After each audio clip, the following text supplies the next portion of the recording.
Quand il viendra l'Esprit de vérité, il vous enseignera toutes choses. Quand il viendra l'Esprit de vérité, il fera de nous des témoins de Jésus-Christ, des témoins du Dieu vivant, des témoins de sa parole. Quand elle viendra, la Shekinah, elle nous enseignera toutes choses. Elle nous enseignera la vérité sur Jésus-Christ. Un message que tout enfant de Dieu doit entendre, tout chrétien doit entendre. Désiré Zamon, sois béni. Tena Kazmi, sois béni. Christiane Monique, sois béni. Marie Clairette, sois béni. Soyez bénis, partagez. Kouévi, sois béni. Partagez au maximum. Claudette Volbert, sois béni. Berger Élisée Paul Roland, sois béni. Marie Bénédicte, sois béni. Edith Zoumgrana, sois béni. Sandrine Nadi, sois béni. Le combat contre les oins. Joël, sois béni. Cherline, sois béni. Annick Daniel, sois béni. Nicole, sois béni. Prions au nom du Père et du Fils et du Saint-Esprit. Amen. Père Dieu Tout-Puissant, ce matin nous sommes dans ta présence. Et nous sommes avec toi et nous savons que tu es là, Seigneur. Que ta présence soit dans nos vies. Que ta grâce soit dans nos vies, Seigneur. Anime-nous de ton esprit ce matin pour nous enseigner, pour nous orienter. Donne à mon cœur et à ma langue, à ma bouche, les paroles qu'il faut pour édifier et orienter tes enfants. Que la chair me lâche, mais que l'esprit me contrôle. Et que tout ce que je vais dire ce matin soit de toi, par toi et avec toi, afin que les résultats dans la vie de tes enfants soient extraordinaires. Merci pour ton onction qui est avec nous. Gloire à toi, au nom de Jésus. Amen, amen. Est-ce qu'on peut dire amen 3 fois? Est-ce qu'on peut dire en 3 commentaires différents amen? Bien-aimés, nous allons prendre le psaume 1. Non, plutôt le psaume 2. Nous allons prendre le psaume 2. C'est un psaume que j'aime particulièrement. Et je le recommande souvent pour des prières de combat. Je rappelle que mon thème c'est le combat contre les oins. Prenons le psaume 2 à partir du verset 1. Je lis. Pourquoi ce tumulte parmi les nations, ces vaines pensées parmi les peuples? Pourquoi les rois de la terre se soulèvent-ils et les princes se liguent-ils avec eux contre l'Éternel et contre son oint? Dis avec moi l'Éternel et son oint. Brisons leurs liens. Délivrons-nous de leur chaîne. Celui qui siège dans les cieux rit. Le Seigneur se moque d'eux. Puis il leur parle dans sa colère. Il les épouvante dans sa fureur. C'est moi qui ai oint mon roi sur Sion, ma montagne sainte. Je publierai le décret. L'Éternel m'a dit, tu es mon fils, je t'ai engendré aujourd'hui. Demande-moi et je te donnerai les nations pour héritage. Les extrémités de la terre pour possession. Tu les briseras avec une verge de fer. Tu les briseras comme le vase du potier. Et maintenant, roi, conduisez-vous avec sagesse. Dis en commentaire, il faut avoir la sagesse. Dis en commentaire, il faut avoir la sagesse. Parce qu'il y a des combats qu'on ne mène pas.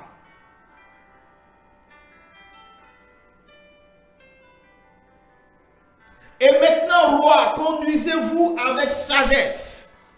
Juge de la terre.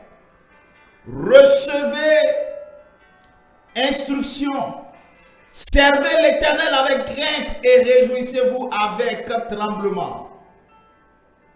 Baisez le Fils de peur qu'il ne s'irrite et que vous ne périssiez dans votre voie, car sa colère est prompte à s'enflammer.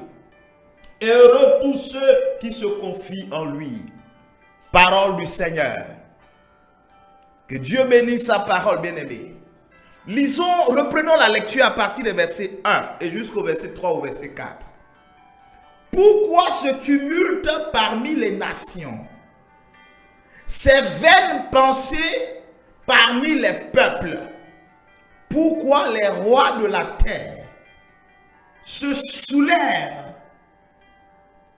et les princes se liguent avec eux contre l'Éternel et contre son oint? Bien-aimés, le combat contre les oints est un combat perdu d'avance. Vous pouvez vous battre avec n'importe qui, mais évitez de vous battre avec quelqu'un qui porte l'onction. Le combat contre un oint est un combat perdu d'avance. Quel que soit votre niveau de spiritualité ou votre niveau social, c'est pourquoi la Bible ici parle des rois. C'est pourquoi la Bible parle des chefs, des princes, des gouvernants. Quel que soit votre niveau d'élévation dans la royauté, dans le gouvernement, il y a un combat qu'il ne faut jamais mener. C'est le combat contre un oint. Tout simplement parce que c'est un combat perdu d'avance. Et la Bible dit, pourquoi vous vous élevez? Pourquoi ce tumulte? Le tumulte, c'est les murmures, c'est la grogne. Pourquoi les gens murmurent? Pourquoi les gens parlent contre le oint, contre celui que Dieu a établi? Pourquoi le tumulte? Pourquoi ce tumulte parmi les nations, ce zèle à faire du mal, les choses qui se répandent? Pourquoi ces murmures? Pourquoi ce zèle au milieu des nations? Ça veut dire qu'on peut avoir des tumultes, mais que ces tumultes ne soient pas dirigés contre le oint de l'Éternel. Écoutez-moi très bien ce matin. Et vous allez voir que vous allez avoir une longue vie. Vous allez sécuriser vos vies, sécuriser vos avoirs, sécuriser vos finances, sécuriser votre personnalité, sécuriser vos enfants. Il y a des guerres qu'on ne mène pas. Tu peux attaquer des sorciers. Tu peux même faire tomber des sorciers. Tu peux tuer même des sorciers dans la prière. Tu peux combattre contre l'injustice des hommes. Tu peux combattre des avocats, combattre des juges, je veux dire en justice, en procès. Combattre des grands groupes, combattre des industriels, combattre des hommes d'affaires, combattre des puissants, combattre des gens. Mais il y a un type de personne que tu ne dois jamais combattre. Parce que tu auras des problèmes. Et ceux-là, ce sont les oints.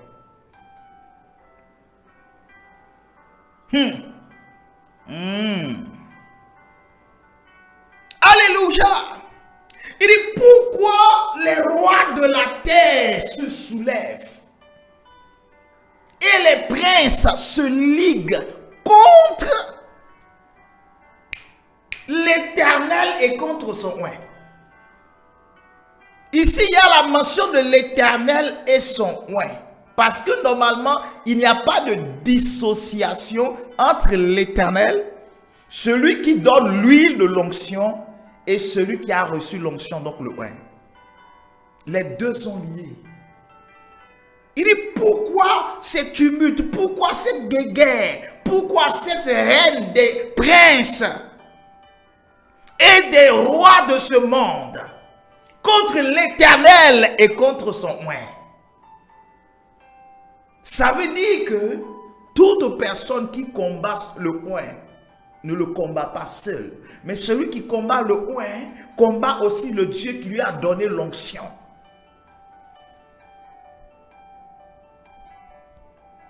Alléluia! Tu peux mener toutes tes batailles, toutes tes guerres. Mais il y a les guerres contre les oints que tu vas toujours perdre.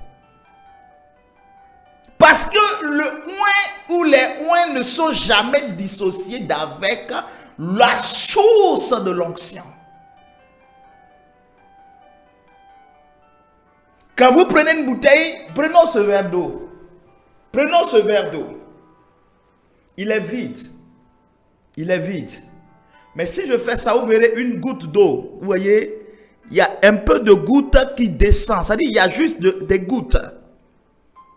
Un verre plein, sinon un verre vide a toujours des traces. A toujours des traces d'eau.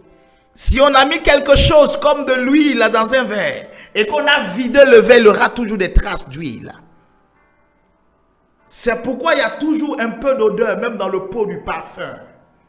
Il y a toujours juste un peu d'odeur dans le pot du parfum. Ça veut dire, celui qui a reçu l'onction est toujours lié d'une manière ou d'une autre à celui qui lui a donné l'onction. Alléluia! Donc l'onction ou le oint est rattaché à la base, est rattaché à la racine, celui qui lui a donné l'onction.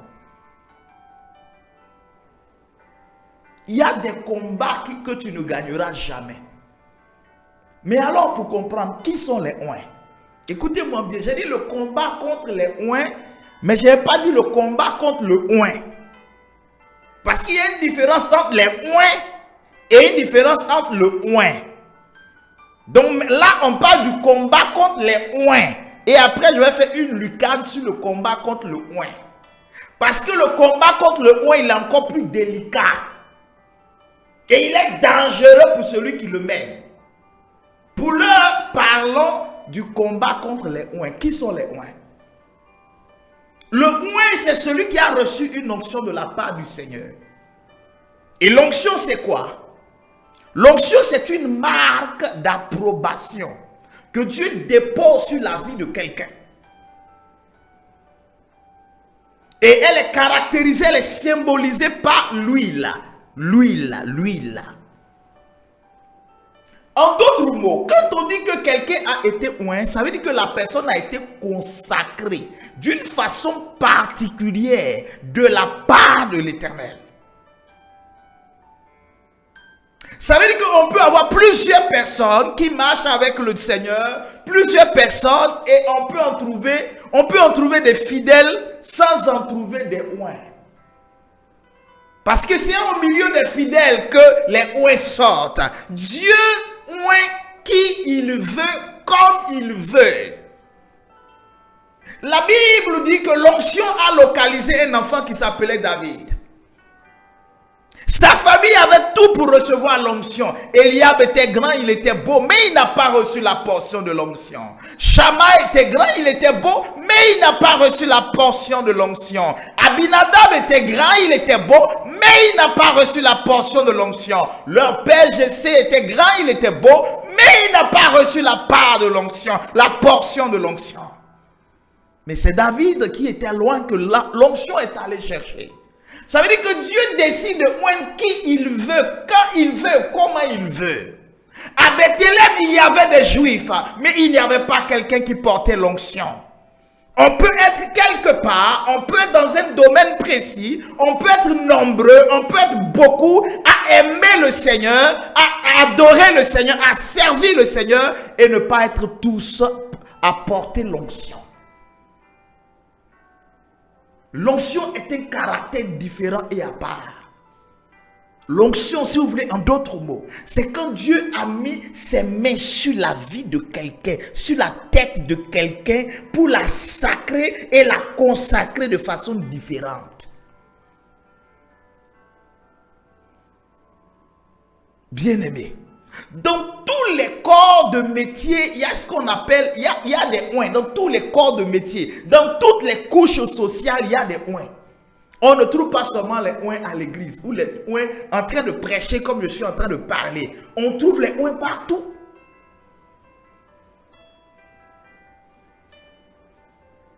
Le oint est celui qui porte l'huile. Donc il a été consacré. Dieu a déposé comme une empreinte. Parce que l'huile, la consécration, l'onction est comme une empreinte.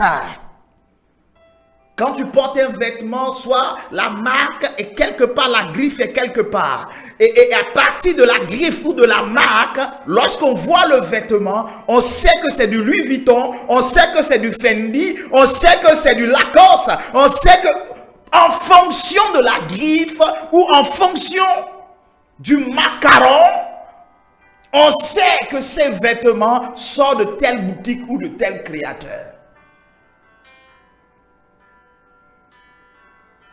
L'huile, l'onction, c'est l'empreinte de Dieu dans la vie de quelqu'un qui permet à ce que lorsqu'on regarde la vie de la personne, qu'on voit le lien avec le Créateur, le lien avec celui qui a créé, le lien avec celui qui l'a appelé, le lien avec celui qui l'utilise, le lien avec celui qui est son Père, le lien avec celui qui est son Seigneur.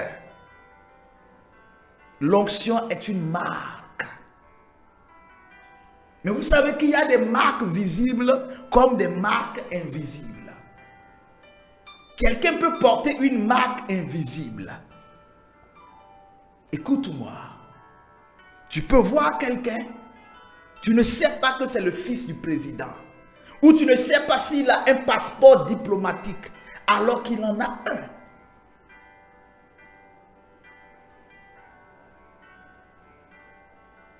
Alors qu'il en a un. Tout à l'heure, j'ai reçu une de mes filles qui m'a montré son laissez-passer.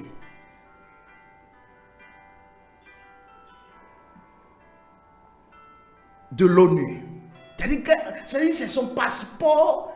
On peut dire, si tu es diplomatique, son laissez-passer. Quand elle présente ça, on lui ouvre les portes. On lui ouvre les portes.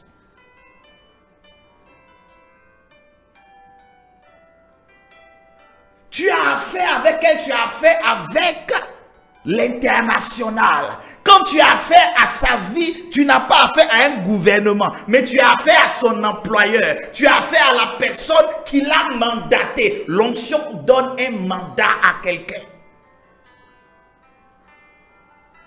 Et donc, dans toutes les couches de société,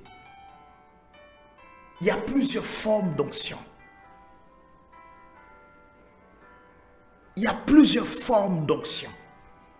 Il y a l'onction pour des affaires. Des gens sont dans des affaires, ils portent l'onction. Des gens sont dans le commerce, ils ont l'onction. Pour ça, il y a des gens qui sont dans le domaine des études ou de la science, qui ont l'onction pour ça. Il y a des gens qui sont dans l'enseignement ou dans l'instruction, qui ont l'onction pour ça.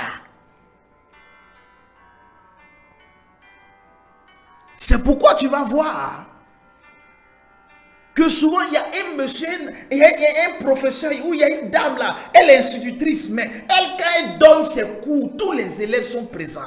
Et en même temps, ça dit que façon elle donne ses cours, c'est différent. Il y a le rendu. Elle peut ne pas bien parler, elle peut ne pas savoir bien parler, mais il y a quelque chose qui se dégage dans sa profession. Et elle a un impact sur les personnes qu'elle enseigne. Ce qui crée la différence. C'est pourquoi c'est pourquoi les gens ont l'habitude de dire l'onction fait ou crée la différence. Ce qui crée la différence, c'est l'onction. Dans toutes les couches de société.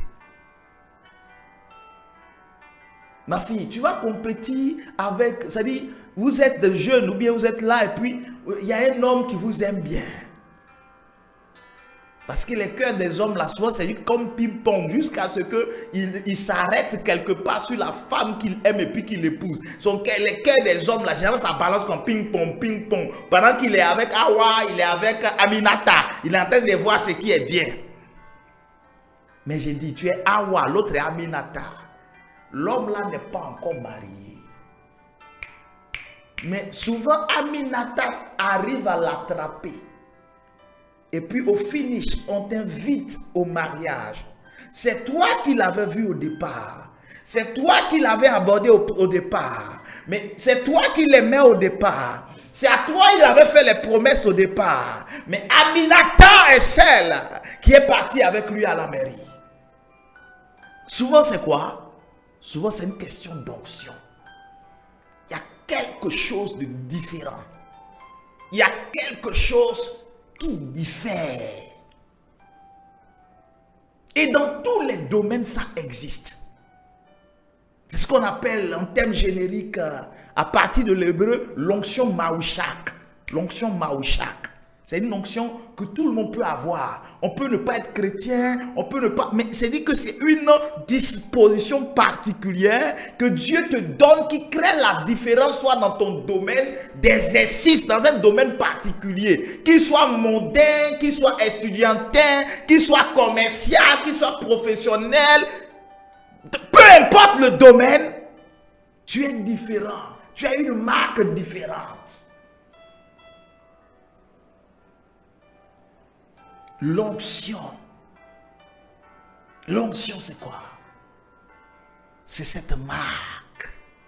Aujourd'hui, on ne parle pas d'onction, mais je parle du combat contre les oins. Mais il faut que tu comprennes d'abord le fonctionnement brièvement de l'onction.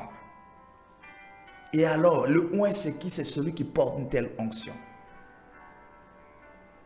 Donc, peu importe le domaine, quelqu'un qui porte une onction comme ça, tu le combats, tu ne peux jamais remporter la victoire. J'espère que tu es oint aussi. Si tu n'es pas oint, il faut rester très connecté. Pendant la période de Pentecôte, on va faire un séminaire sur l'onction, où tu vas recevoir l'onction. Les questions de l'onction là, on ne va pas vite. Il y a une prépa. Il y a affaire d'onction là, va pas. Parce que souvent l'onction est un héritage. Est un héritage. Il y a une manière de négocier l'onction sous un manteau. Un homme de Dieu qui porte l'onction, il y a une manière de négocier l'onction sous le manteau. Quand je parle de négocier, ça veut dire que l'onction s'active, l'onction s'attire. Il y a une manière d'attirer cette onction. Tu dois avoir le cœur pour ça. Tu dois avoir les rudiments pour ça. Tu dois avoir l'esprit pour ça. La grâce, elle tombe partout comme ça. La grâce peut tomber partout. Mais l'onction est un héritage. C'est rare que tu seras couché. Il y a des onctions comme ça, comme celle d'onction de Eddad et son ami là dans l'Ancien Testament.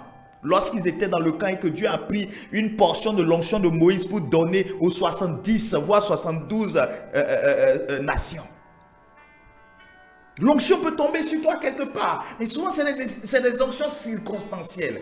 Mais il n'y a que, même les onctions institutionnelles, l'onction institutionnelle parlant, par exemple, des sacrements, je veux dire, de l'ordre, où quelqu'un devient prêtre et tout ça, ces genres d'onctions-là, il y a toujours quelqu'un qui confère. Soit l'évêque confère. C'est lui qui donne le sacrement. Bon, pas que c'est lui qui donne. C'est lui qui administre le sacrement. Voilà, c'est le juste mot. Ça veut dire qu'on ne rentre pas dans l'onction comme ça. Il y a toujours quelqu'un qui nous amène à entrer dans l'onction. Maintenant, l'onction Maouchak dont j'ai parlé, cette onction-là, que tout le monde a. Souvent, ça dépend. Tu peux ne pas connaître Dieu, mais parce que ta mère a tissé des alliances avec Dieu.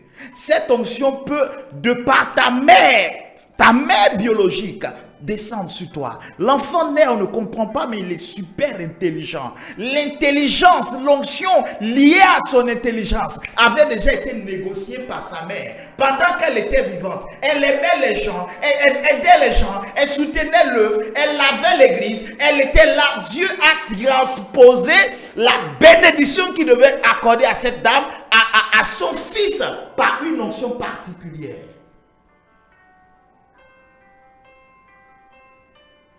Alléluia. Un instant, s'il vous plaît.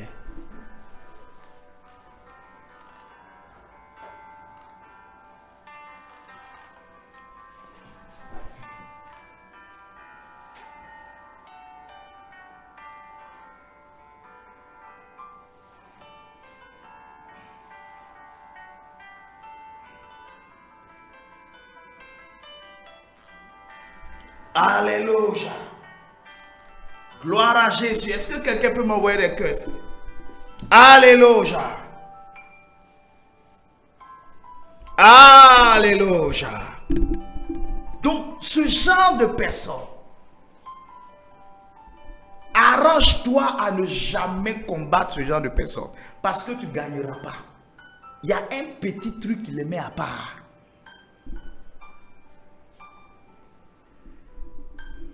Il y a un petit truc qui les met à part. J'ai dit, souvent c'est identifiable. On peut reconnaître. Vous êtes dans un service. Une jeune fille arrive de nulle part. Elle arrive et fait son travail. Et puis les gens apprécient son travail. Elle rentre dans le bureau du patron. Elle passe partout. Alors qu'elle est calme, elle est humble. Elle n'a pas les épaules. Elle ne se donne pas aussi sexuellement aux gens. Elle est correcte. Mais elle fait son travail. Mais malgré ça, on lui ouvre des portes partout. Et toi, tu es assis, tu es là, ça fait 10 ans. Tu dis, mais c'est quel petit fils ça? Nous, on est là il y a longtemps. Elle est venue, écoute-moi. Ça ne dépend pas de toi. Ça ne dépend pas de ton ancienneté. Ça ne dépend pas des âges que tu as passés dans ce lieu. Ça dépend de ce qu'elle porte. Ça dépend de ce qu'elle porte. Et si tu te dis, je suis là il y a longtemps, cette petite fille-là, elle va montrer, qu'est-ce qu'elle peut créer ici? Elle veut nous montrer quoi? Tu commences à faire un petit réseau dans l'entreprise pour pouvoir la mettre dehors, pour créer des choses sur elle, pour qu'on la mette dehors. Tu ne fais pas attention, c'est toi qu'on va virer ou bien c'est ton groupe qu'on va virer. Tu sais pourquoi? Parce qu'elle porte quelque chose. Celui qui porte un bout de l'onction porte la présence de Dieu.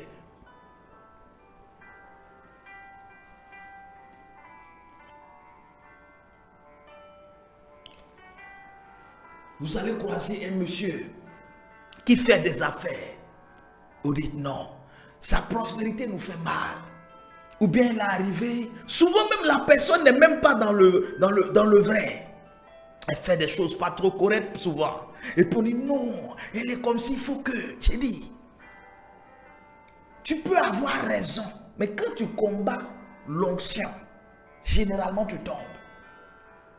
Il y a des circonstances, il y a des positions dans lesquelles le ouin peut se retrouver, bien les ouins peuvent se retrouver. S'ils sont dans ces situations définies, souvent, si tu les combats, leur Dieu peut les lâcher. Leur Dieu peut les lâcher, puis tu vas avoir la victoire. Sinon, tu ne gagneras jamais.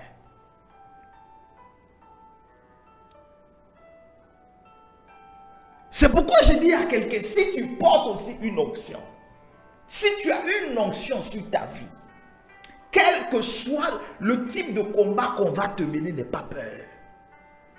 Tu ne peux jamais être écroulé. Ah, ya le mamazo godobo yagata le moye gedebosa.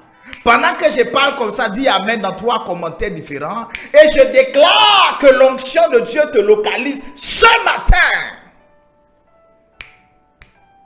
Cette onction va te mettre à part. l'onction, quand elle arrive sur toi, elle te met à part.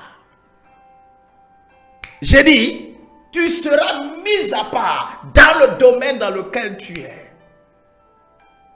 L'onction, c'est quelque chose qui te met, qui crée une réserve. C'est-à-dire que tout le monde est pareil, mais toi, tu es différent. C'est pourquoi la Bible dit dans le psaume 91, si 10 000 tombent à ma gauche et 1000 à ma droite, je ne serai pas atteint. Ça veut dire que dans cet endroit où nous sommes, tout le monde peut tomber dans un domaine. Tout le monde peut s'écrouler. Tout le monde peut tout perdre. Tout le monde peut être bloqué. Mais moi, je ne serai pas bloqué. Pourquoi? Parce que je porte une onction. J'ai certainement rendu ce témoignage ici. J'ai prié pour une dame. C'était en 2010. Lorsqu'il y avait la crise. En Côte d'Ivoire, la dernière crise. Un moment quand c'était devenu tendu à Abidjan, nous avons tous fui, nous sommes allés dans certains villages. Et moi par contre, j'étais allé dans le village de ma mère. Et pendant que j'y étais, les groupes du renouveau charismatique organisaient des programmes où on m'invitait régulièrement, où je priais avec eux, avec des grands programmes que je prêchais. J'ai croisé une mère, une maman.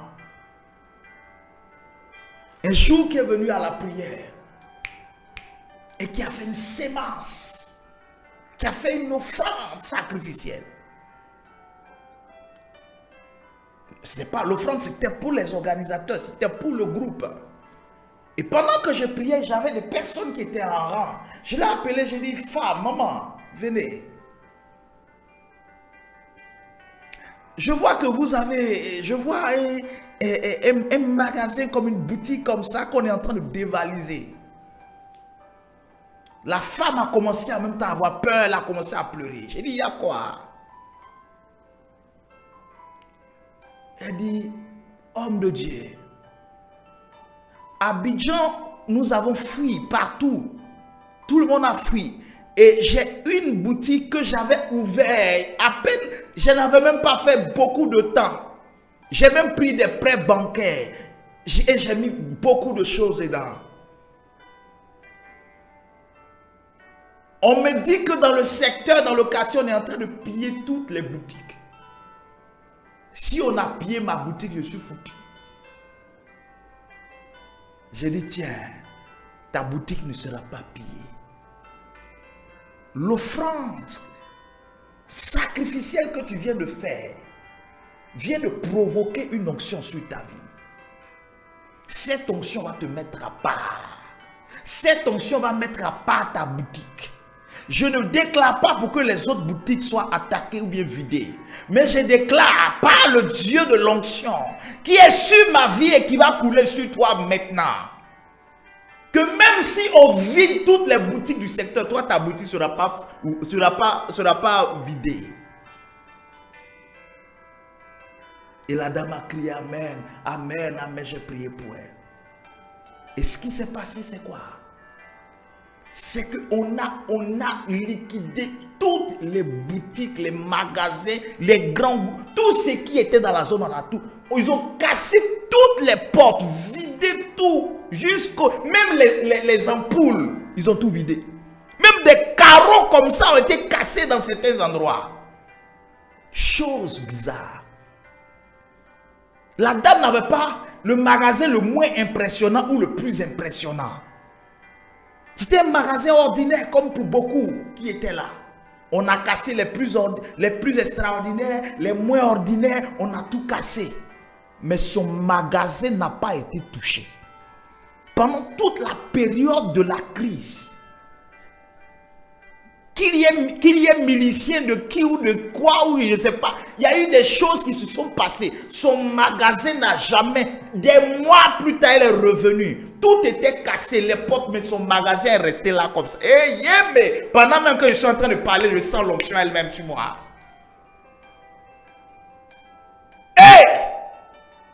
L'onction là a fait que là où eux tous sont tombés, elle n'est pas tombée. Là où des gens ont tout perdu, elle n'a pas tout perdu. L'onction. C'est pourquoi quand quelqu'un porte une onction, il faut avoir peur. Respecte l'onction à travers quelqu'un, peu importe le domaine. Et dans tous les domaines, des gens portent des onctions. Ne combat jamais un oin, sinon tu gagneras jamais le combat. Dis amen avec moi, vois les cœurs. Tu gagneras jamais le combat, jamais. Comme on dit même les Djoula disent, faut y ou bien quoi là. Bref. Tu ne gagneras pas.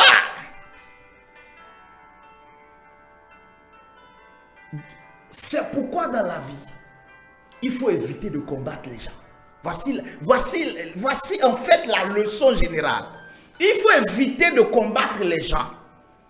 Parce que tu ne sais pas qui tu combats. Parce qu'il y a des gens que tu vois qui ne ressemblent à rien. Tu penses peut-être être plus spirituel alors que ces personnes portent une onction et donc le Dieu de cette onction, sans que tu ne le saches, tu vas te créer des problèmes. Une femme sans défense, un jeune garçon, une jeune femme, une tierce personne, que tu la vois d'une certaine manière, ne dis pas. Moi, je vais te dire une vérité. Je vais te dire une vérité. Ça, c'est une confession que je fais. Je n'ai jamais parlé de ça. Mais je vais vous dire une vérité. J'ai failli frapper. Bon, quand on dit frapper, parce qu'il y a le terminer. Quelqu'un. À l'époque, je ne servais pas encore le Seigneur, j'étais dans le monde. Et la personne servait déjà le Seigneur. Et puis il y a une situation où j'ai envoyé un coup de pied. J'ai jamais oublié ça. Ah, coup de pied, ça c'est rien. Parce que non, ça seulement, voilà, c'est pas une affaire de... Non, ça seulement...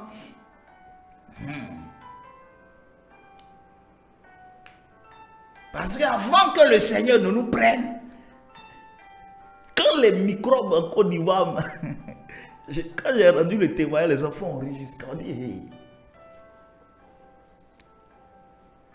5 microbes et 3 machettes. Papa a pu donner des coups de poing. Et j'ai dit aux enfants, hey, heureusement qu'il y a des choses que Dieu ne prend pas tout. Si Dieu prenait tout, c'était pas bon. Au moment où j'avais besoin de mes coups de poing, même dans le converti dans le Seigneur, j'ai dit, hey, Seigneur, là on m'attaque avec à l'âme blanche. Tu es ma protection, mais s'il te plaît. Oh. Donc je veux dire une chose. Souvent c'est toujours là.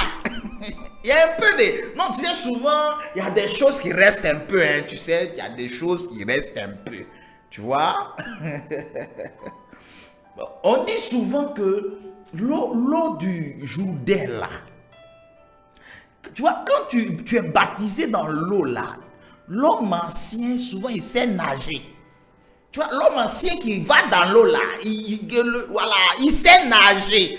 Et puis un matin, tu es là, et puis l'homme ancien revient. Et puis tu te rappelles, hey, moi-même, je suis baptisé, je suis dans le Seigneur, et puis il s'en va. Bref, c'est juste rigoler. Et donc, j'étais dans une scène là, avec quelqu'un qui m'avait énervé. Je parle de 2001 ou 2002, je ne sais pas. Et j'ai enlevé un coup de pied. Normalement, le coup de pied, si ça l'avait touché, il était KO. Je ne sais pas dans qu'est-ce qui s'est passé. Moi-même, j'ai lancé mon coup de pied, je suis tombé sur mon dos.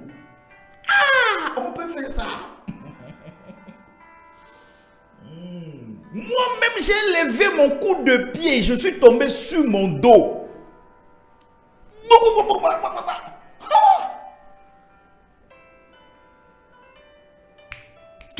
qui était sans défense, qui ne s'était pas préparé. Moi-même, j'ai lancé mon coup de pied.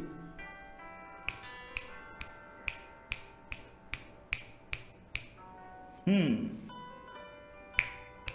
j'ai lancé mon coup de pied. Il était derrière là-bas. Bien aimé, quelqu'un qui porte l'onction, tu ne peux jamais gagner. Donc, il faut te résoudre à combattre les gens parce que tu ne sais pas qui est qui. Hey! Imagine, tu te retrouves quelque part, tu veux humilier quelqu'un. Tu ne sais pas que le monsieur, il est prêtre. Il dit, celui-là, il me connaît. Il a mal garé, sors ici. Alors que tu parles à qui? Il est prêtre. Selon l'ordre de Melchisédek, prêtre à vie, prêtre éternellement. Hey! Pendant que tu es en train de faire tes bruits là, lui il est là-bas, il est en train de se débattre. Il est sans protection, il ne va pas se placer pour dire karatéka, Bruce Lee, Shaolin, Tai Chi 2, Tai Chi 3. Non. Mais toi-même tu es là-bas et puis tu ne sais pas qu'est-ce qui se passe. Attention. Tu ne gagneras jamais le combat contre quelqu'un qui porte une onction. Nous sommes toujours dans le combat contre les ouins. Parce que je vais parler du combat contre le ouin. Ça, c'est différent. Le combat contre les ouins. Comme tu ne sais pas qui est ouin, qui n'est pas ouin. Donc, évite de combattre les gens. Oh, il y a des gens, c'est leur habitude. Ils sont toujours en train de créer des petites fractions, des petites rébellions. Dans une association, il faut que lui là, on l'enlève à la tête. Lui là, il ne doit pas être là. Non, celle-là, de toute façon, elle est venue là. On sent qu'elle est pressentie pour arriver en haut là-bas. Ils font des petites fractions. Commencent à commanditer des choses.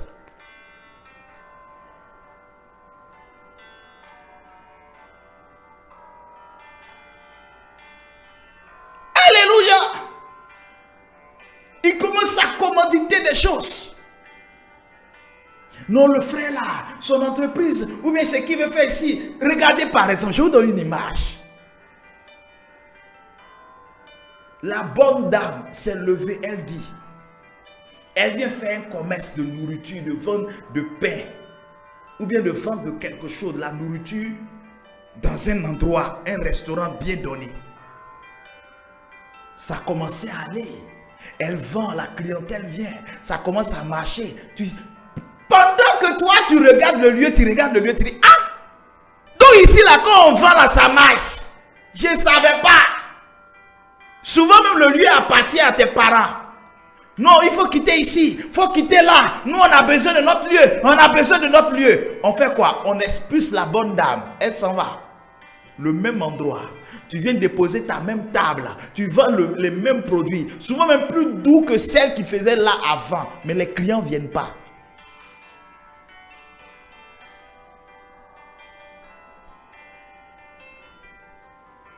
Mais les clients ne viennent pas.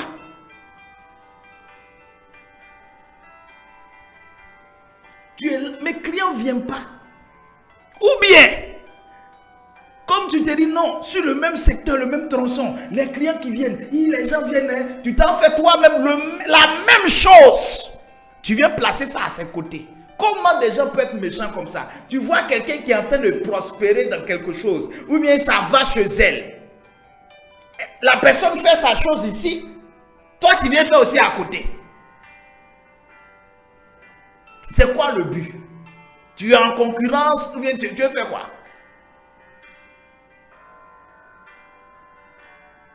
Alléluia! La dame est en train de faire son commerce, son restaurant. Ça donne bien. Les gens vont manger leur foutou. Ils vont manger tout. Ils sont heureux. Quand ils vont comme ça, il dit le coin là, même quand elle a commencé comme ça remplit jusqu'à les gens font rang.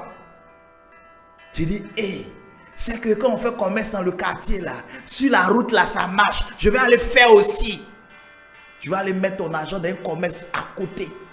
Au début, les gens viennent. Tu réduis la clientèle de la dame.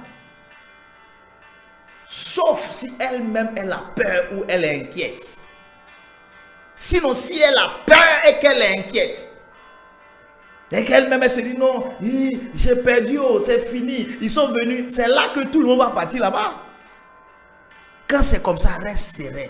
Parce que tu sais en qui tu as cru. Tu sais qui est ton mandat, sinon ton mandataire, je sais pas. Tu sais qui est avec toi, ce que tu portes. Alléluia. On ne combat jamais les oins. Donc, tu ne sais pas qui est oin. La dame qui vend son pain chaud le matin, tu ne sais pas si elle porte une onction. Le monsieur qui vend charbon, tu ne sais pas qui. Quand tu vois quelqu'un, que ce soit dans une voiture ou pas dans une voiture, grande maison ou pas dans une grande maison, situation complexe ou situation pas complexe, fais attention à ne pas combattre des gens. Et je vous donne par exemple une chose, par exemple en justice. N'allez jamais en justice avec quelqu'un qui porte une onction. Vous allez gagner avec vos avocats, vous allez gagner. Mais chaque fois que la personne fera appel, vous allez gagner, vous allez gagner. Mais à la dernière minute, vous allez perdre. Et même si vous gagnez à la dernière minute, la justice de Dieu va vous frapper d'une autre manière. La justice des hommes vous aura donné raison. Mais la justice de Dieu va vous donner tort en vous frappant d'une autre manière. En fait, c'est la justice de Dieu qui a frappé Pharaon. Sinon, la justice des hommes disait que le plus fort commande le plus faible. Ils étaient dans leur propre pays. Égypte, là, c'était pays de Pharaon et des Égyptiens. C'était pas pays des Israélites. Et ils sont venus là. Ils ont profité de l'Égypte et puis ils sont devenus esclaves après. La justice des hommes pouvait jamais donner raison à Israël en Égypte. Mais quand la justice de Dieu s'est levée, toute la grande Égypte a été terrorisée, a été mise à terre.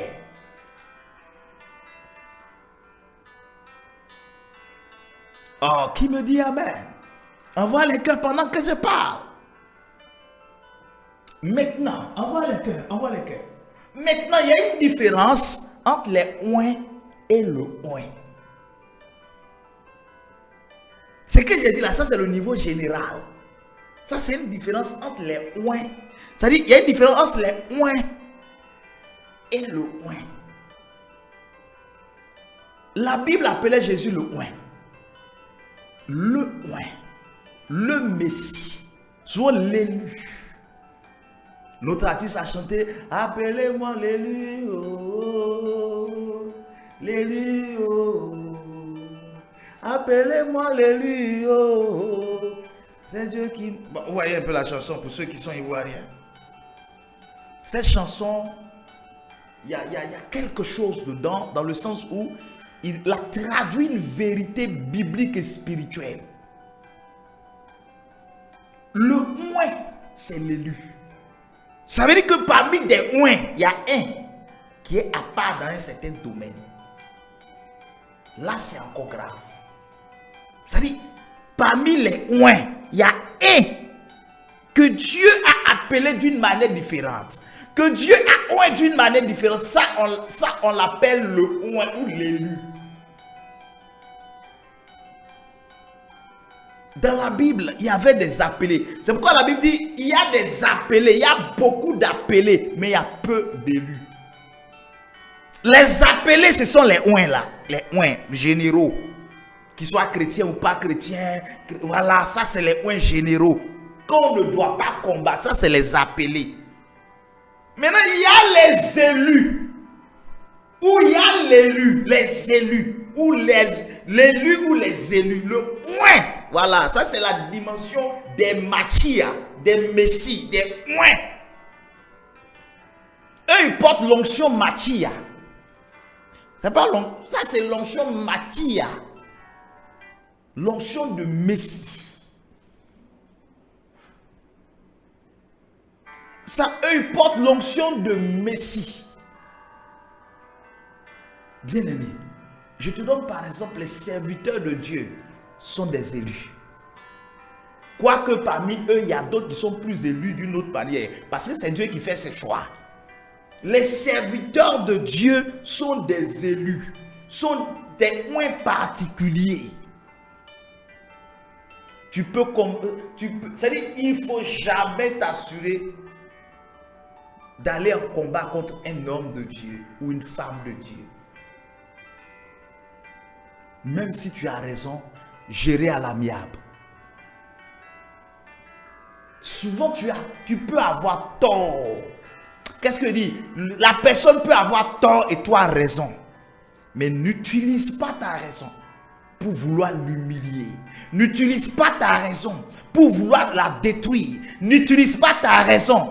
Parce que même jusqu'à dans son dernier retranchement, le Dieu qui l'a appelé, le Dieu qui lui a donné l'onction, le Dieu qui l'a consacré, ne l'abandonnera pas. Parce que le principe de l'onction est un principe d'alliance. Droit et devoir. Ça veut dire, dans le principe d'alliance, il y a des droits et il y a des devoirs. En d'autres mots, moi par exemple, j'ai donné ma vie à Dieu. J'ai fait des sacrifices pour lui. Donc, il y a des devoirs. Il attend des choses de moi. Donc, ça fait partie de mon alliance, mes sacrifices, mes temps de jeûne, tout ça. Ça dit que ma vie, ma philosophie de la vie, ma manière de marcher avec lui, mon intimité, ça, ce sont mes devoirs. Ma manière de le servir. Maintenant, en retour, j'ai des droits. Il y a des choses dont j'ai droit de la part du Seigneur. Et les choses dont j'ai droit, dans ces choses-là, il y a par exemple son assistance, sa protection, etc. Sa bénédiction, sa provision, sa providence, sa miséricorde, etc., etc., etc. Donc imagine un cas de figure, un tel homme de Dieu. Toi, tu es en train de le combattre. Il a failli, il a faibli. Jusqu'à dans ses derniers retranchements. Mais il va appeler son Dieu. Celui à qui il a été redevable. Celui à qui il a fait des devoirs. Ce Dieu lui sera redevable. Par ses droits d'assistance et de protection ou de sécurité. C'est à ce niveau-là. C'est à ce niveau-là.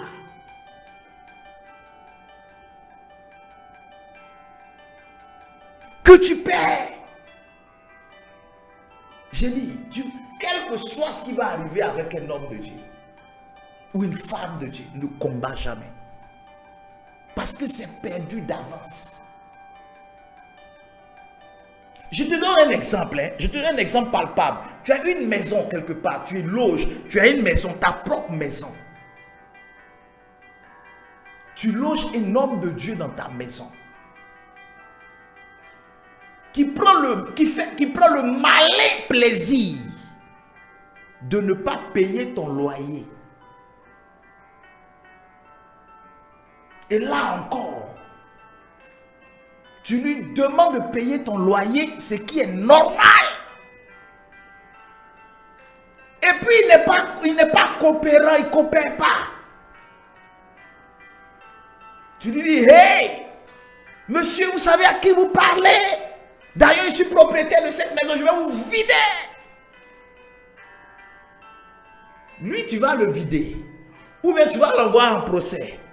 On va le condamner, il va payer, etc., etc. Mais la manière tu t'y es prise, ou bien tu t'y es pris, ça va te rattraper après.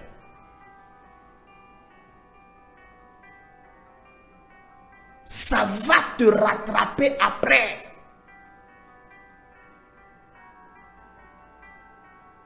Même que tu as raison, attention avec le oin. Le oin là, ça ne veut pas dire qu'il est saint. On ne parle pas de saint là, on parle de oin. Quand la Bible n'a pas dit, Dieu n'a pas dit ne touchez pas à mes saints ou à mes intimes. Il dit ne touchez pas à mes oins. Ne faites pas de mal à mes prophètes. Les prophètes là, chacun avait ses forces et ses faiblesses. Moïse le prophète, Dieu a dit il faut prenez les femmes de votre peuple. Il a pris une femme étrangère. Abraham le prophète, il a eu Agar dans sa vie.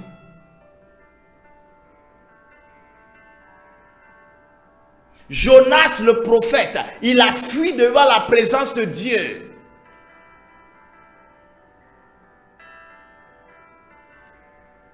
Osée ou Amos, il a marié une prostituée. C'est-à-dire que toi-même, ça te regarde pas. Qu'il est marié, prostitué ou pas, ça te regarde pas. Jean le Baptiste, il mangeait miel sauvage. Jean le Baptiste n'était pas toujours bien vêtu. Tu vois un peu, j'ai un peu gaou là, gawa. Toi-même, il vient chez toi et puis toi-même, tu es découragé. Ah, homme de Dieu, mets un peu de style. S'il est sans style, SS, non style, c'est pas ton problème. Il est style ou il n'est pas, c'est pas ton problème.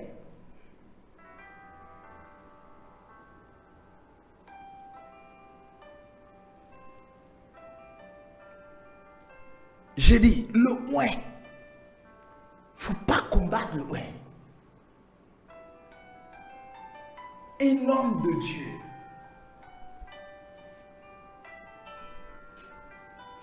Faut jamais combattre un homme de Dieu.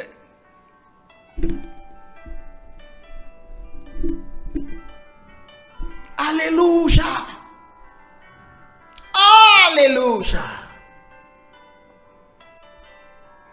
Envoie des cœurs pendant que je suis en train de parler. Tu peux être en colère. Mais parce que c'est un homme de Dieu, tu dis, je me retiens, Seigneur. Hey! Souvent même, lui-même ne dira rien. Mais son onction va parler. Regardez, prenez Genèse chapitre... Regardez ce que Dieu dit quand il appelle quelqu'un dans une dimension d'élu ou dans une dimension de oint. Prenons Genèse chapitre 12 avec Abraham. Vous allez comprendre une chose. Genèse chapitre 12.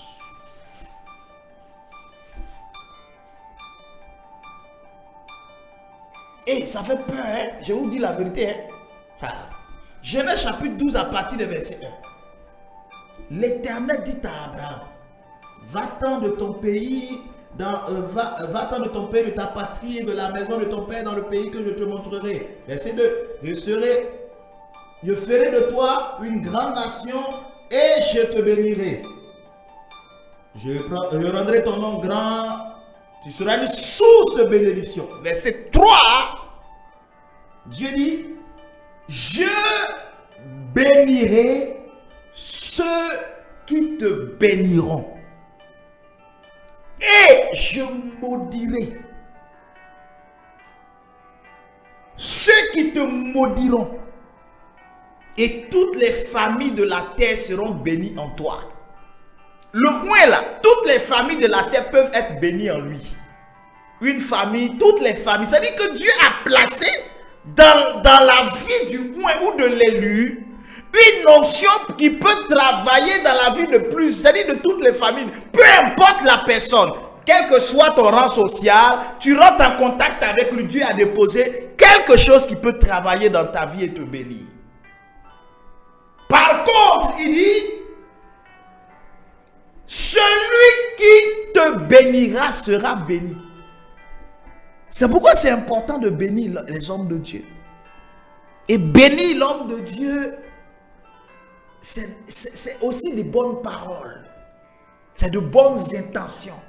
C'est de toujours dire du bien. Parce que bénir, ça veut dire du bien. Maudire, ça veut dire du mal. Bénir ici, dans le sens premier, ce n'est pas bénir là. Dans le sens premier, ce n'est pas, c'est bien dire, c'est-à-dire dire du bien. Bien dire du bien, bénir. Je bénirai quiconque te bénira. Ça veut dire je dirai du bien. Je ferai du bien. Je ferai du bien à qui te fera du bien, te dira du bien ou dira du bien sur toi. Voilà ce que ça veut dire. Chaque fois où tu dis du bien d'un homme de Dieu, Dieu te dit du bien. Chaque fois où tu fais du bien à un homme de Dieu qui est un élu, Dieu te fait du bien. Chaque fois où, c'est-à-dire Dieu te fait du bien. Maintenant, l'autre contraire, il dit, je maudirai quiconque te maudira. Maudit, ça veut dire dire du mal. Mal dire. Faire du mal, si tu veux, en parole et choses. Ça, c'est maudire. Et Dieu assure qu'à cette personne, il maudira la personne. Dieu assure qu'il maudira. Quiconque maudira un oint ou un appelé, un de ses appelés. C'est une configuration dans la vie de l'élu. Et remarquez très bien, là on ne parle pas du défaut d'Abraham. Rappelez-vous que Abraham, la Sarah que Abraham a épousée, Sarah était sa soeur, cousine ou nièce. Ils étaient apparentés. Il y avait un inceste, mais Dieu a fermé la bouche, il a fermé les cieux. Aujourd'hui, on est dans un monde où on est là en train de relever les erreurs des hommes de Dieu. Ce que Dieu a caché, ce que Dieu n'a pas regardé, toi tu es qui pour voir? La Bible dit que rien ne lui échappe. Même une fourmi noire dans la nuit noire, derrière un caillou noir, Dieu la voit, nous dit la Bible. Et alors, ce que Dieu voit dans le secret, et puis lui il ne parle pas, c'est toi tu vois, et puis toi tu parles. Tu vas détruire ta vie cadeau. Voilà pourquoi déjà tu es petit, mais tu as gros problème. Tu es petit comme ça, mais tu as problème jusqu'à...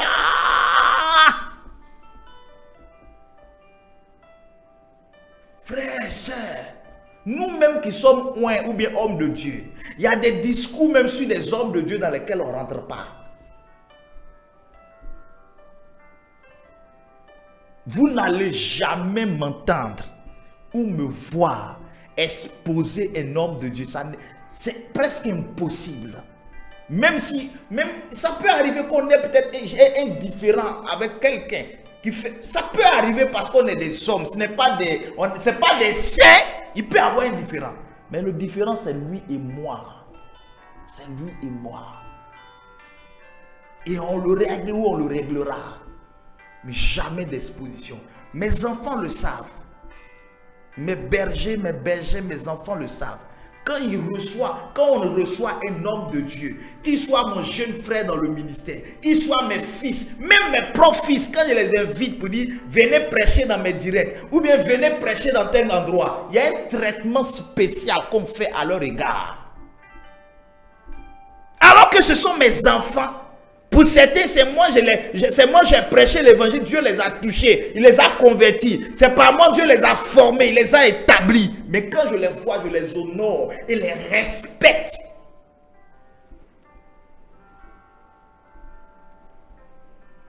Tous mes enfants, ils sont informés. Hey! Et puis il y a les niveaux. Il y a un niveau. En fonction des, je vais dire,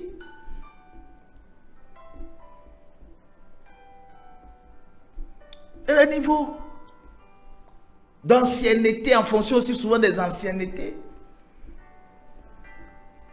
Moi, quand je vois quelqu'un qui est mon aîné, je sais que c'est mon aîné. Malheureusement, aujourd'hui, beaucoup ne reconnaissent pas ça. Il y a certains, quand je rencontre, je dis grand frère, ou bien grand frère. Dis, ah, mais pourquoi toi tu m'appelles grand frère?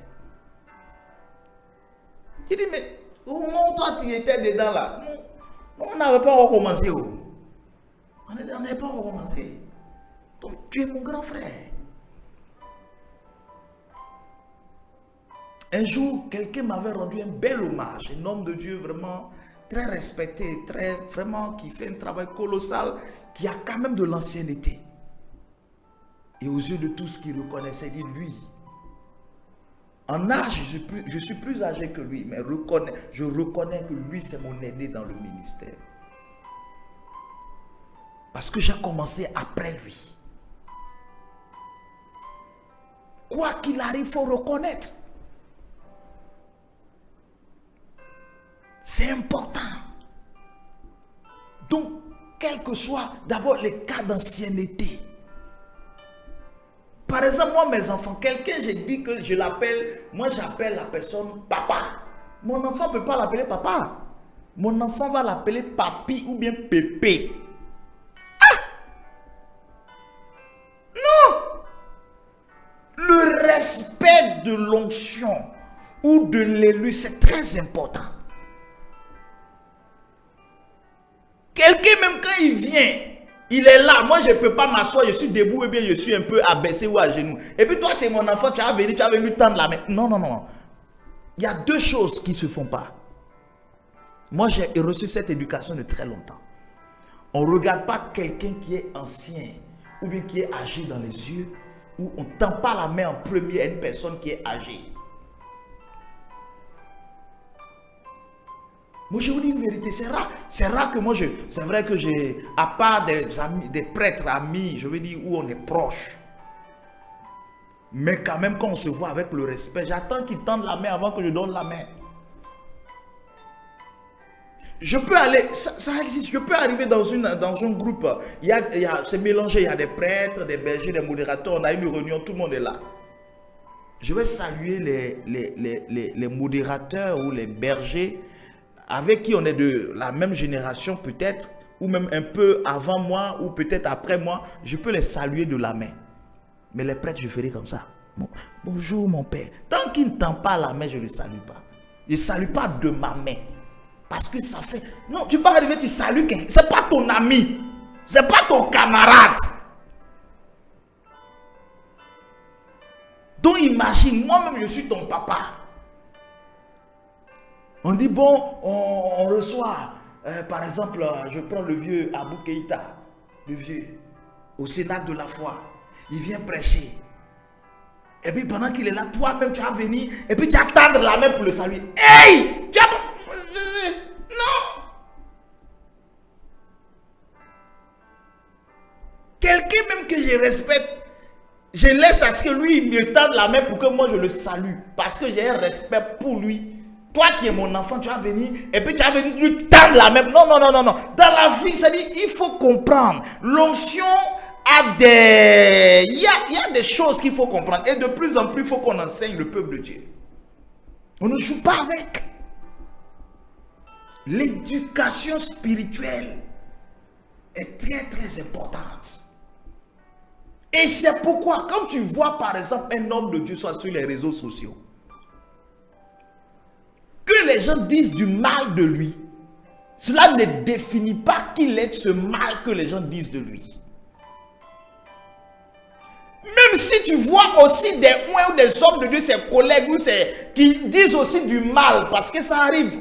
Je ne vais pas juger, chacun a son éducation. Ce n'est pas parce que quelqu'un soit homme de Dieu ou bien c'est le Seigneur que forcément, chacun a son éducation à la base. Chacun a son éducation. Ça peut être d'abord quelque chose qui vient... Vous voyez, c'est des choses... Il y a d'abord... On ne refait pas un homme. C'est-à-dire, on vient avec son éducation. Il y a certains qui... On est tous... Il y a chacun a ses faiblesses. Celui-là peut être colérique, celui-là peut être tempéré, peut être doux. Et puis Dieu nous appelle et puis il nous donne la charge. Avec le temps, on travaille sur notre cœur ou notre personnalité. Mais ce n'est pas le ministère qui nous change correctement ou totalement. Donc chacun a sa manière. Tu comprends? Donc tu peux trouver quelqu'un qui est impétueux, tu peux trouver quelqu'un qui est doux, ça ne veut pas dire que parce que l'autre il est comme si, donc il n'est pas bon, il n'est pas vrai serviteur de Dieu. C'est pas ce que ça veut dire. Donc même si tu trouves quelqu'un, tu vois un homme de Dieu qui est en train de dénigrer un homme, ça c'est un eux là-bas. Toi, tu ne rentres pas en bas pour venir mettre un commentaire. C'est vrai, lui là même là, il est comme ci, il est comme ça. Toi, on dit, les lions sont en train de se battre. Toi, tu es antilope, tu viens d'entrer au milieu.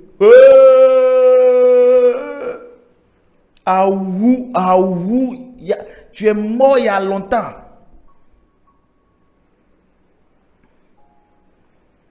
Les lions sont en train de se battre. Au moins, si tu es éléphant, tu peux dire, hey, mais l'éléphant même, ou bien tu es rhinocéros, ou bien tu es buffle. Lions, ils sont en train de se battre. Toi, tu es antilope, tu viens rentrer au milieu. Et voilà comment des gens prennent des péchés. Ils combattent des hommes de Dieu, des serviteurs de Dieu, se créent des problèmes en commentant n'importe quoi sur les réseaux sociaux. Attention, on ne combat pas l'élu. Et l'élu pourrait être soit ton père ou ta mère spirituelle. Et là, c'est encore plus délicat. Envoyez les cœurs, s'il vous plaît. On va clôturer. Envoyez les cœurs. C'est où vous avez vu qu'un enfant a raison sur son papa ou bien sa maman? Dites-moi. Vous avez vu ça où? Ou bien c'est une éducation occidentale, même en Occident. À moins que ça soit un enfant maudit. Un enfant qui va avec son père en justice ou sa mère en justice. Si ce n'est pas un père irresponsable, par exemple, c'est-à-dire qui est accro à la drogue, à la boisson, qui est dans des vices, qui bat l'enfant, qui fait tellement de tort, vraiment à ce stade-là, peut-être l'enfant, pour au moins avoir se sauver la vie, peut-être il va en justice, on comprend. Mais un enfant qui prend son papa ou sa maman pour aller en justice, parce qu'on ne m'a pas donné l'argent de déjeuner, ou bien parce qu'il n'y a pas ceci, parce qu'il n'y a pas ça, pour des choses qu'on pourrait régler, est un enfant indigne. Et un tel enfant, la malédiction tombe toujours sur lui. La malédiction tombe toujours sur lui. En Afrique, et l'Afrique, l'éducation africaine est proche de l'éducation juive, donc des vertus de la Bible et de la parole de Dieu, parce que c'est très proche. C'est des peuples qui ont quand même beaucoup de choses en commun. Le communautarisme, beaucoup de choses en commun. Un papa, souvent quand ton papa te parle, tu te mets à genoux. Moi, jusqu'à ce que mon père décède, je ne pouvais jamais lever ma voix. Jamais lever la voix. Tu vas oser, tu vas passer où même? Et ma mère, elle est tout pour moi. Mais on est dans une génération où les enfants critiquent les parents, où les enfants frappent sur la tête des parents, où les enfants crachent sur les parents, où les enfants se moquent des parents, où les enfants vont dire chez le voisin ce que le parent est, ce qu'il a fait, ce qu'il n'a pas fait. Voilà comment les enfants d'aujourd'hui, souvent les enfants spirituels, attirent des malédictions. On n'a jamais, un enfant ne peut jamais avoir raison devant son papa. C'est pas possible. Même quand le père a tort et que l'enfant a raison, l'enfant trouve, soit il met ça sur le compte de la filiation, comme je suis enfant, ce qu'il a dit là. De vous à moi, quel enfant se lève et puis il fait tête à ses parents pour aller faire pour faire ce qu'il veut devenir. Ta maman dit, la femme que tu as choisie, elle ne veut pas. Ou bien ton papa dit, la femme ou bien le mari que tu as choisi là, il ne veut pas. Et on ne se lève pas comme ça au nom de l'amour. Pour dire non, comme je l'aime. Non, mes parents là, ils sont sorciers. Ils ne veulent pas. Même s'ils disent qu'ils ne veulent pas. Il y a une manière de négocier avec les parents. Parce que pour ça, tu dois avoir la bénédiction de ton père ou de ta mère. On ne va jamais faire mariage sans bénédiction des parents. C'est pourquoi la dot, c'est très important dans le mariage religieux. Parce que le mariage religieux souhaite la dot, surtout en Afrique. Parce que la dot, c'est le mariage des deux familles. C'est-à-dire que les deux familles sont d'accord. Ils nous accordent leur bénédiction. Les parents vous ont bénis et Dieu alors ne peut plus rien dire. Mais il y a des gens, par exemple, qui se cachent, qui vont faire des dots sans les parents. On prend quelqu'un là-bas pour représenter la famille. On dépose la dot. Votre dot est nulle. C'est nul. C'est ce que souvent l'église, on appelle dans les sacrements, on appelle la licéité et la légitimité. D'autres même, vous allez vous cacher pour aller faire mariage religieux quelque part.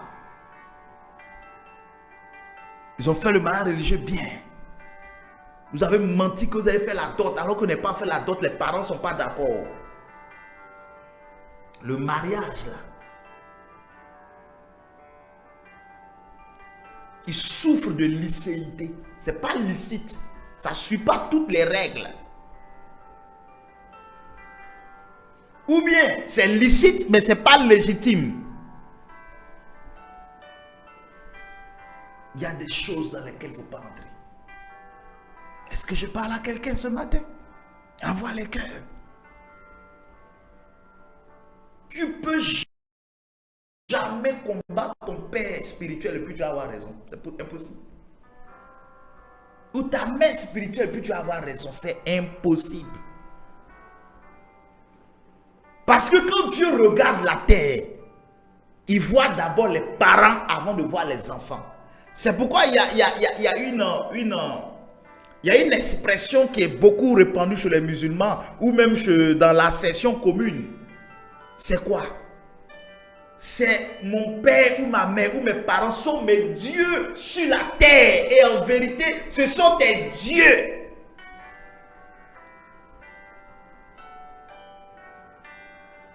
L'obéissance aux parents, là, c'est la source de toute bénédiction.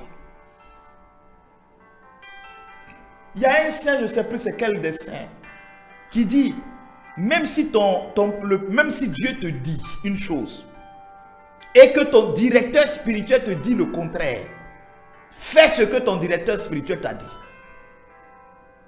Et c'est tellement puissant ce qu'il dit, parce que Dieu va prendre le parti de ton directeur spirituel. Il t'a dit quelque chose de précis pour dire fais. Toi, tu passes derrière, tu fais autre chose en narguant ton directeur spirituel ou bien ton père spirituel. Tu penses avoir raison. Ok.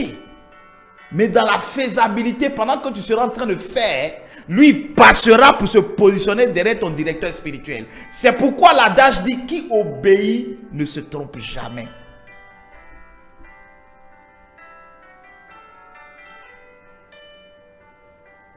Ne se trompe jamais. Alléluia. On va s'arrêter là. Peut-être demain on va poursuivre. Alléluia. Demain on va poursuivre. On va aborder la fin. Gloire à Jésus. On va s'arrêter là. Que Dieu vous bénisse. Que Dieu vous bénisse. J'espère que tu as été enseigné ce matin. Envoie les cœurs.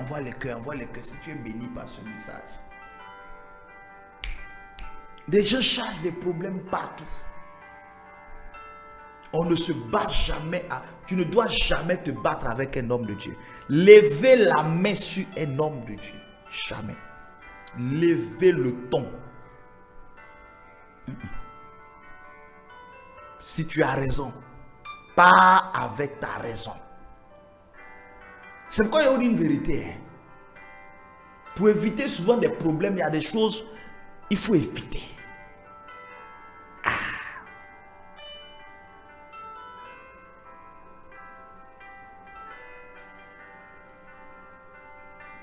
Tu veux faire par exemple affaire avec un homme de Dieu. Oui. Là, il n'est pas homme de Dieu. Il a ça. Il est homme d'affaires. Donc, toi, tu fais des affaires, lui, il fait des affaires. Et vous faites des affaires ensemble.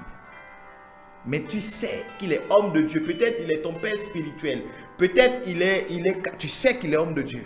Et les choses ne se passent pas comme vous souhaitez. N'oublie jamais que même lorsque vous faites des affaires ensemble, lui, il porte un manteau différent. Sinon, tu vas te lever comme c'est une affaire d'argent. Et affaire d'argent, là, chacun a un cash. Hein? Tu vas dire des choses, tu vas faire des choses. Au niveau où c'est logique, c'est normal, c'est ton droit. Peut-être. Mais tu vas te fermer certaines portes. Parce qu'il porte un autre manteau qui risque de travailler négativement dans ta vie.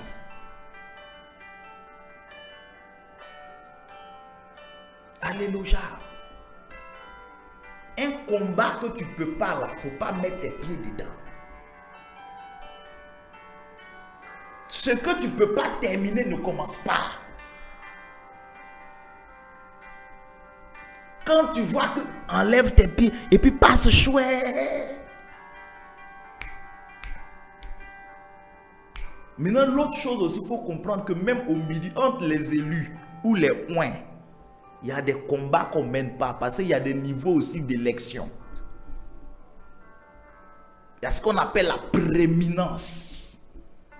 Il peut y avoir des élus, mais dans les élus, il y a toujours quelqu'un qui a la prééminence. Et ça, c'est pas forcément celui, quand on prend les 12 tribus d'Israël, celui qui a eu la prééminence.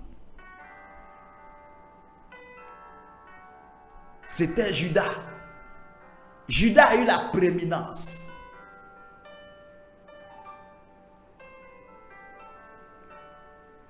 Alors que les Ruben et Siméon étaient les plus âgés. On a pris le 6e ou 5e de la famille. 5e ou 6e de la famille. Il est devenu aux yeux de la famille ou de l'histoire comme l'aîné. Comme l'aîné. Ça veut dire qu'au milieu des oins, il y a celui qui a la prééminence. Donc là encore, il faut faire attention. Alléluia. Quand quelqu'un a la prééminence, il ne faut même pas essayer. Quand quelqu'un a la prééminence, il ne faut pas essayer. Il ne faut même pas essayer. Tout lui. Non. On va s'arrêter là. Que Dieu nous bénisse. Alléluia. Que la grâce de Dieu soit sur vous.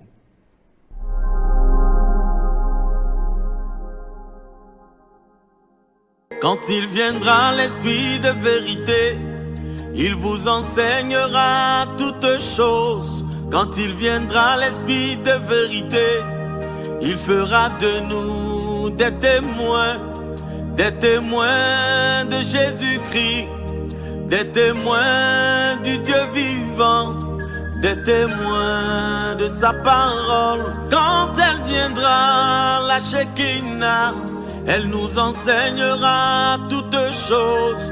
Elle nous enseignera la vérité sur Jésus-Christ.